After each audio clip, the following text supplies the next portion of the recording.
Hi, everybody. Welcome back to our fifth episode of DataBytes. I've once again got Chris Moriarty from the upper left-hand corner of our country, and I've got Jason Baumgartner from Suds a little bit more this direction from Idaho.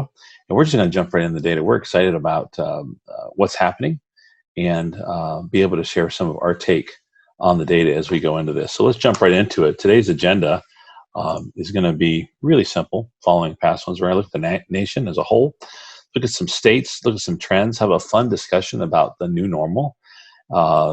These are three guys that are very unqualified to talk about normal, but we're going to give it a shot. And then we're going to come back with what's coming up in future weeks. So let's just jump right into it. Jason, tell us about how things look, across the country.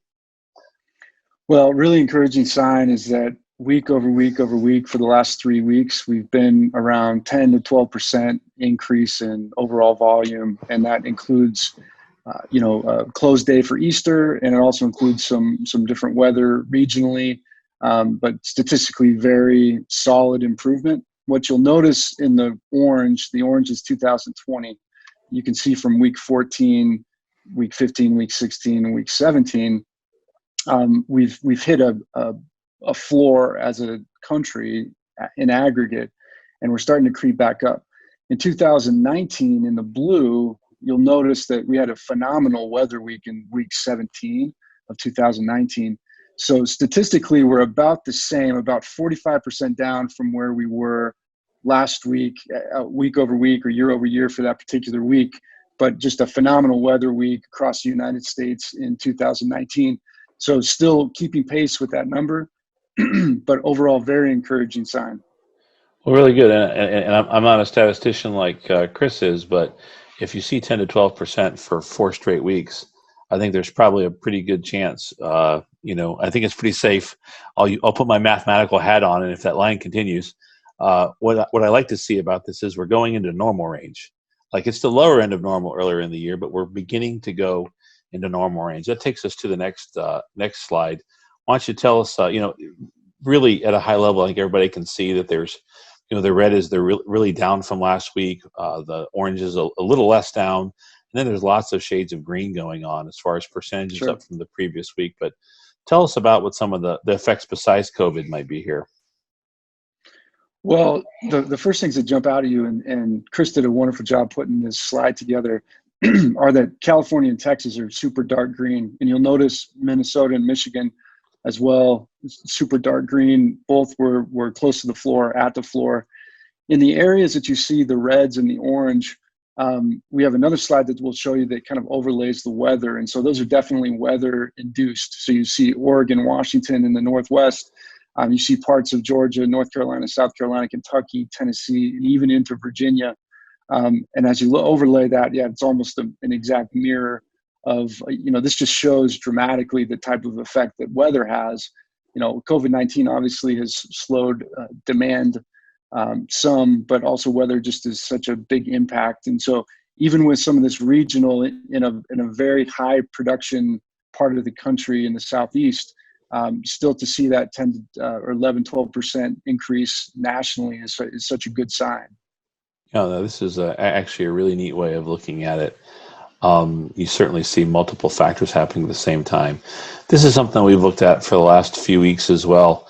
We've got a sample set of about 1,000 sites that have credit card data. And again, this points to kind of the same thing, us approaching a level of normalcy. It's the lower end of normalcy, but did you see that thin line of blue as we put it across there? You really see where the country's coming back as a whole into where we saw some lower days in February.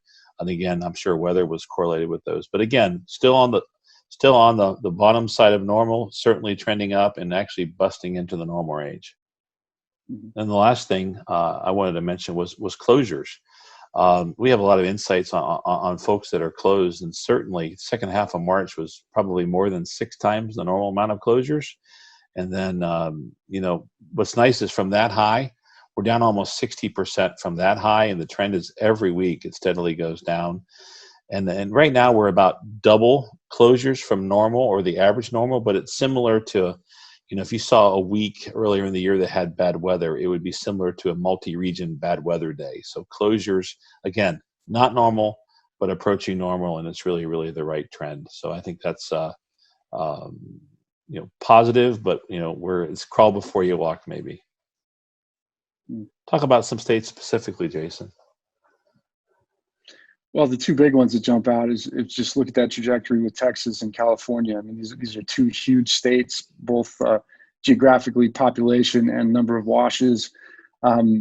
California should be, you see 2019 in the orange, that should be the trend that you see moving up as they get into the spring. And you're starting to see that laggard effect in 2020, but 2 weeks in a row with very dramatic growth. And so that's such a positive. And the same thing for Texas. I mean, Texas is almost right at where they were on average for that particular week in 2019. So very positive there. And I think, a couple of the most dramatic ones, if you look at what happened in Minnesota in 1 week, to go from basically, 250 or 300 cars on average being washed in the week, almost up to 2,000 for the week. That is what you want to see, that little fish hook type of curve. That's phenomenal. And same thing happening in Idaho, really strong volumes. So those four in particular really jumped out. Specifically, I'd say as an impact to nationally, Texas and California, certainly it's exactly what you want to see at this point.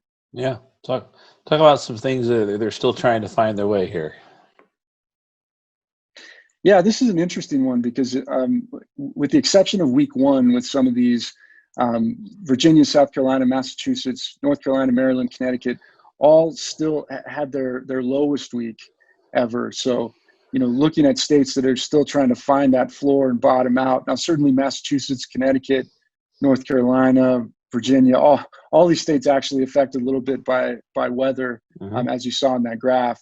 But it'll be interesting. It doesn't feel as if these particular states have bottomed out. And I think this is the remaining 6 states that have, these are the only 6 states that haven't, that showed this particular week was the lowest point in the whole 17 weeks so far in 2019. So we'll keep an eye on this, and I would expect that as weather improves in the Southeast, in the Mid-Atlantic, like Virginia and Maryland, you'll start to see those particular states go up.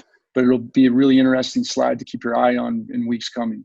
We've avoided any political discussion around states open, states closed, and how that affects them. But certainly it'll be interesting to watch South Carolina, just because we've seen them on the news so much lately as a state that's opening aggressively. So it'll be interesting to see, first of all, what kind of weather they have, and second of all, how this affects them. Go ahead, Chris.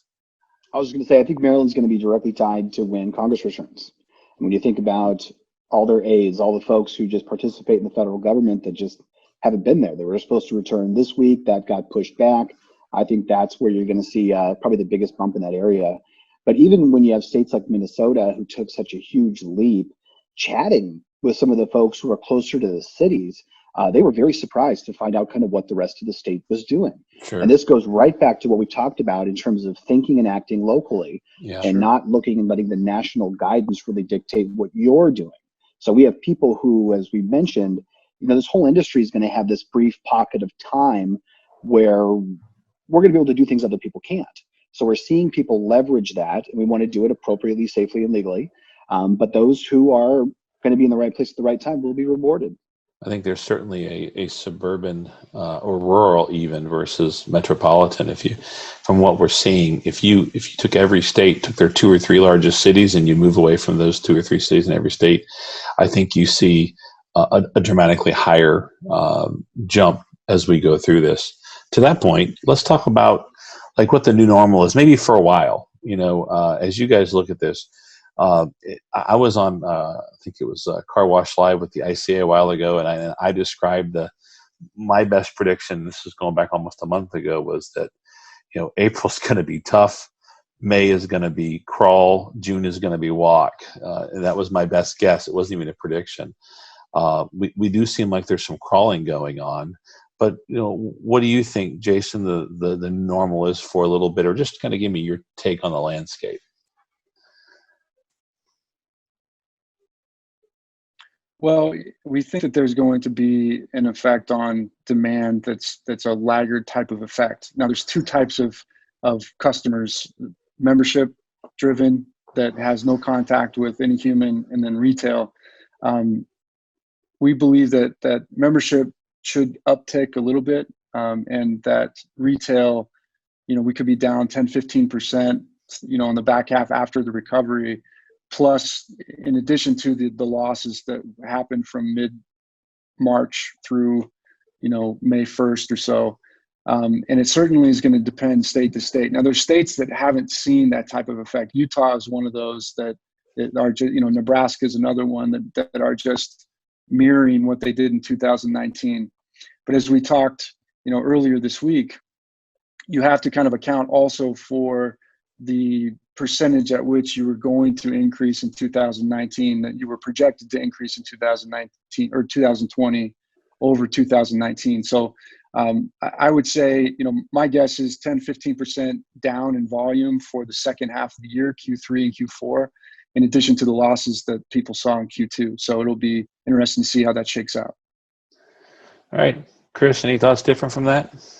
No, and there, again, as Jason was kind of mentioning, a lot of what we're predicting for each state's really heavily weighted on the industry within that state, where obviously places like Florida is so heavily dependent on those travel dollars and those tourist dollars. We assume that recovery is going to be a little slower. Now, granted, we work with plenty of sites that serve a local community. They'll be insulated from that. But as that spending, what we would look at as second and third level effects in terms of how that's going to ultimately manifest across the whole state is a little bit unknown. When it comes to the behavior of this shift, this is something we were talking about yesterday. There are some byproducts of this that are very, very beneficial for the business. One of which being that people are coming in on a wider variety of days and a wider variety of times. So when we're talking to some of our clients, what we're really encouraging people to do is reinforce those new behaviors. We know that once people establish a habit or a pattern, they have a propensity to stay within that habit. So now when we have this leveling, it effectively lifts the ceiling on the capacity or the earning potential of the business altogether. So we don't want to be passive and just say, oh, I assume they'll return back to here or these traditional bottleneck times. Let's try to keep it as level as we can. And there's a lot of ways to do that are both low cost, no cost, interesting, fun. And it's one of those things you want to pay close attention to because it's happening everywhere we've looked. Yeah, you can actually grow the capacity of your wash if you keep that spread happening as it is. Absolutely. Along those lines. Yeah. Along those lines, real quick, we're also, this is an opportunity for cash customers. Traditionally are more price sensitive because they know exactly how much money they're handing over. This is an opportunity, as we're talking to our clients, and it's an opportunity to go cashless and have a reason to go cashless because those people are, again, less price sensitive. So a 50% or a 50 cent or $1 increase in ticket average could negate 10, 15% in volume losses.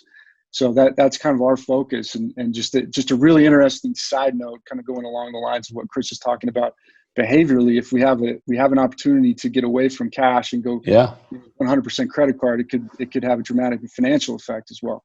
Great point. Well, we know ultimately this is a relationship business, so we've been historically so focused on the front door, frequency, enrollment rates, and all that kind of good stuff. But this is a tenure game. Meaning that what can we do right now that's going to benefit us overall? It's figure out how long people are staying within their memberships, and is that tenure change at the various levels of membership.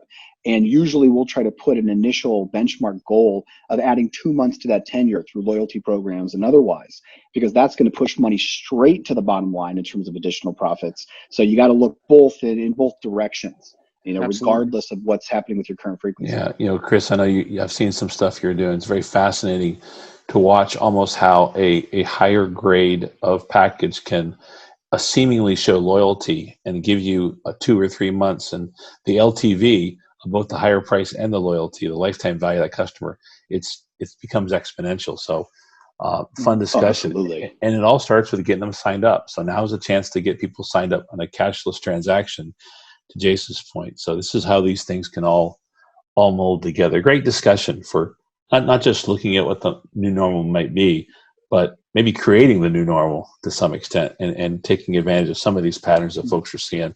Chris, you mentioned some states. Let's talk about how the predictability is getting a little better.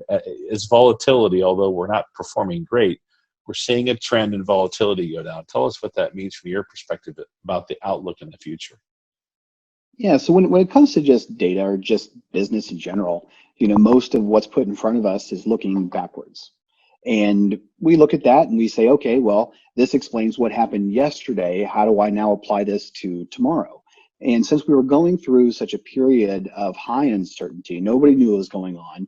So you had a lot of deviation and volatility, which makes any type of forecasting tool not very useful.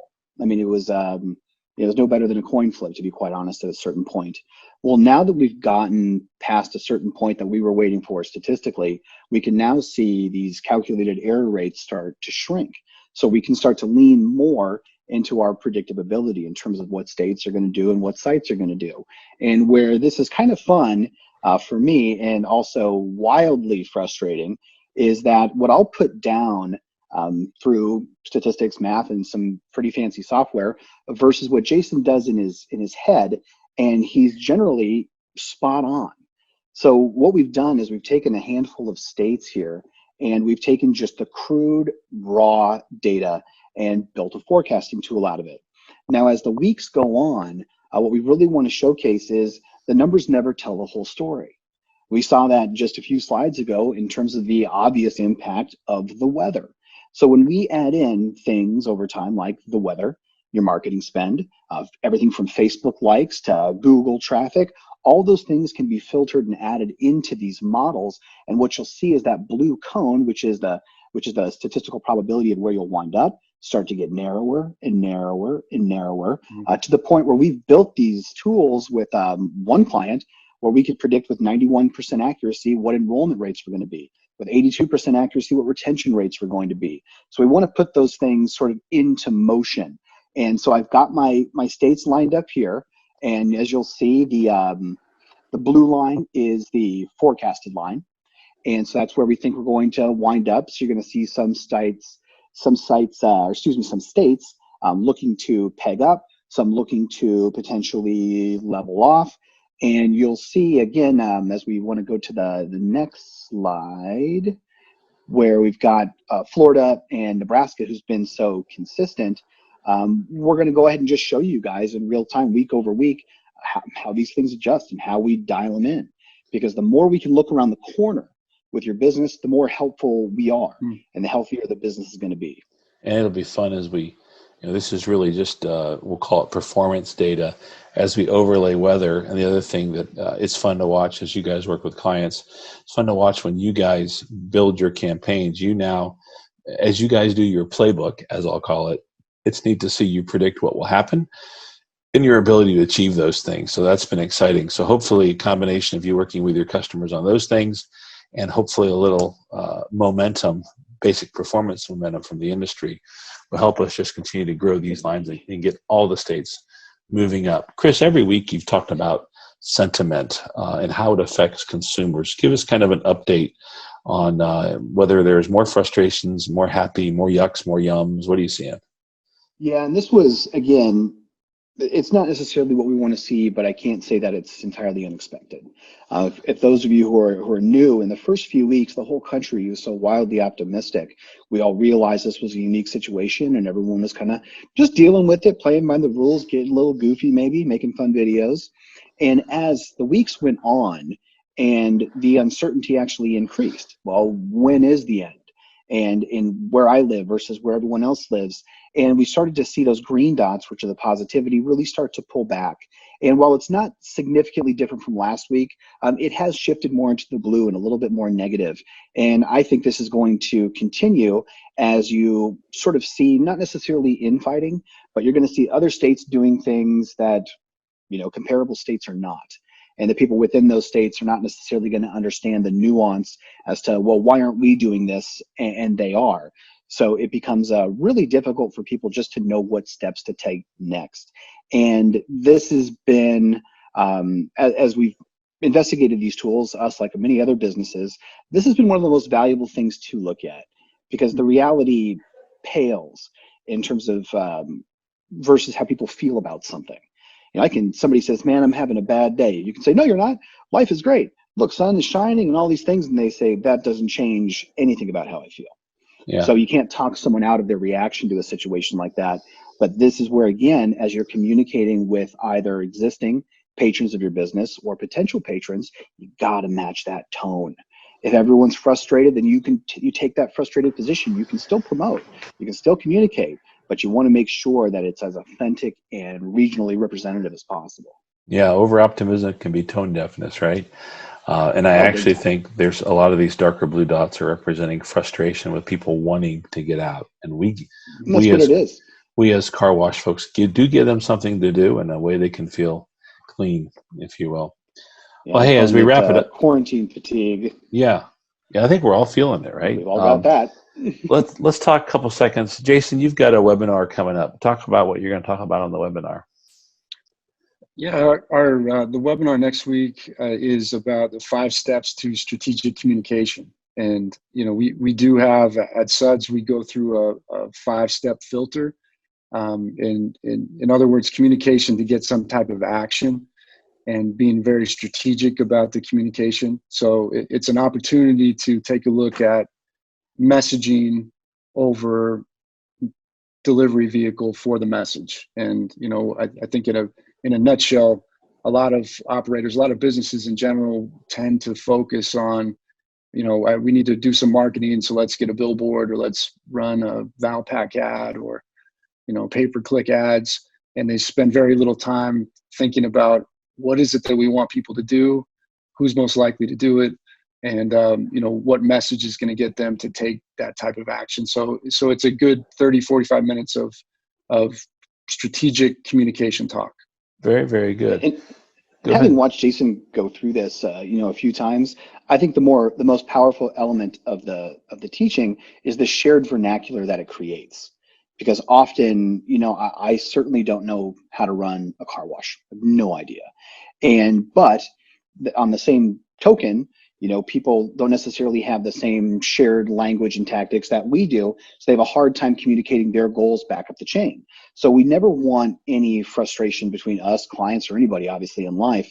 And when Jason puts everything through this lens, this filter, and this perspective, you just watch everything kind of align. And now they know how to verbalize what they're trying to do. And it makes everything so fluid and so clear.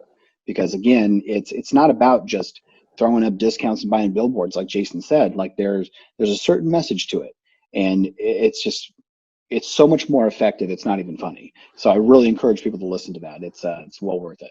Yeah, you start with noise and you get down to a simplified, aligned message. It's a lot of fun. And then next week for DataBytes, we'll be talking a little more. We'll put a little more onus on Chris to kind of predict some of those states and put another variable or two in there. And Jason will continue to walk us through the states, the trends, and what's going on. And we look forward to next time. So thank you guys for it's fun to do this, and have a great day. And everybody, we'll talk to you next week, and look forward to it. Take care. Bye-bye.